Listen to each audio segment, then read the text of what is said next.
শেষ শুভেচ্ছা তোমায়, তাই অনাগত ক্ষণ হোক আরো সুন্দর উৎসব দিন কামনা।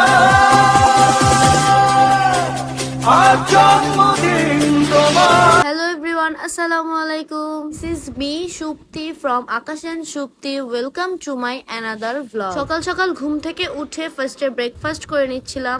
সরি ওই টাইমটা সকাল ছিল না, অ্যাকচুয়ালি দুপুর ছিল। সো যাই হোক, আমি আমার নাস্তাটা করে নেই। তারপর আমি আমার জন্য কড়া করে এক কাপ চা বানিয়ে নিলাম। নাস্তার পরে চা না খেলে কেন জানি অনেক বেশি মাথা ব্যথা করে। নাস্তা খাওয়া দাওয়ার পরে আমি শাওয়ারে চলে গেলাম। আজকে আমরা সব স্কুল ফ্রেন্ডরা মিলে ইভার বাসায় যাব ওকে সারপ্রাইজ দিতে। আর আমাদের বের হওয়ার কথা ছিল 3টা বাজে, বাট যতই চেষ্টা করি আমরা 3টা বাজে কখনোই বের হতে পারবো না। 3টা বললে 4টা বাজবে, এটাই স্বাভাবিক। তারপর শাওয়ার করে বের হয়ে আমি একটু তাড়াতাড়ি করে রেডি হয়ে নিচ্ছিলাম। যেহেতু বাহিরে অনেক বেশি গরম, তাই একদম কটনের একটা ড্রেস পরেছি।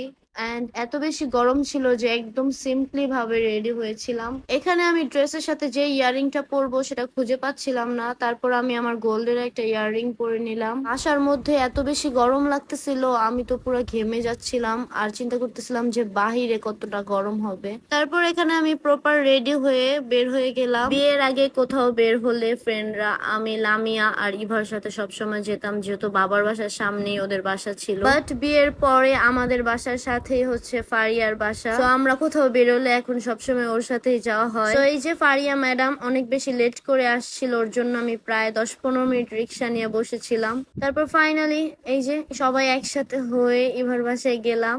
এন্ড ও তো টোটালি জানতোই না যে আমরা যাব বাসায়। জাস্ট আন্টিকে বলা হয়েছিল, ওকে তো কিছুই জানানো হয় না। আর ও তো আমাদের দেখে পুরাই আনএক্সপেক্টেডলি সারপ্রাইজ হয়ে গিয়েছিল।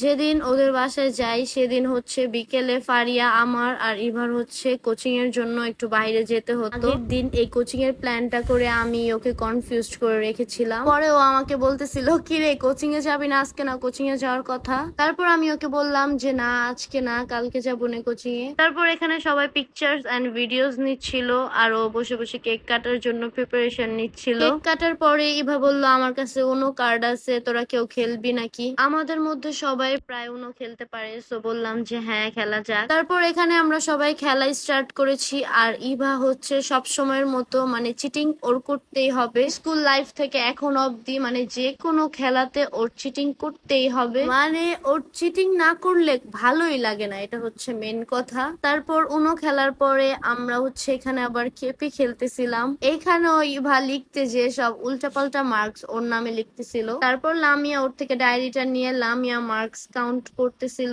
কজ ইভা হচ্ছে ওর নামে সবসময় বেশি বেশি পয়েন্ট দেয়। আর এখানে হচ্ছে আমার সাথে একটা অন্যায় হয়েছে, সেটা হচ্ছে আমি কখনো কেপি পাই নাই। আমি প্রত্যেকটা সময় শুধু এই যে কুত্তা মিজান এটাই পাইতেছিলাম। আমি শিওর এটাতেও ইভার কোনো না কোনো চিটিং আছে। তারপর আমরা বের হয়ে যাব আর ওই সময় আন্টি অনেক বেশি জোরাজোরি করতেছিল রাতের খাবার খেয়ে আসার জন্য। যেহেতু সন্ধ্যা একটু হেভি নাস্তা করা হয়েছিল, তাই কারোই ক্ষুধা ছিল না। আন্টি যেহেতু বারবার বলেছিল, তাই সবাই অল্প করে খাচ্ছিল। আর এই দুইটা আমার ক্যামেরা ওপেন করে ওরা ভিডিও করছিল। তারপর আমি ওকে বললাম যে দে, তোদের সেলফি ভিডিও করতে হবে না, ব্যাক ক্যামেরা দিয়ে আমি সবার ভিডিও করি। মানে এই যে মারিয়াকে দেখেন, ও খাইতেছে তাও ওর পোজ দিতেই হবে। তারপর এই যে লাস্টে আমরা কোক খেয়ে সবাই বের হয়ে যাই। যেহেতু ফারিয়া আর আমি একসাথে আসবো, সো আমি আর ফারিয়া একটা রিক্সা নিয়ে নেই।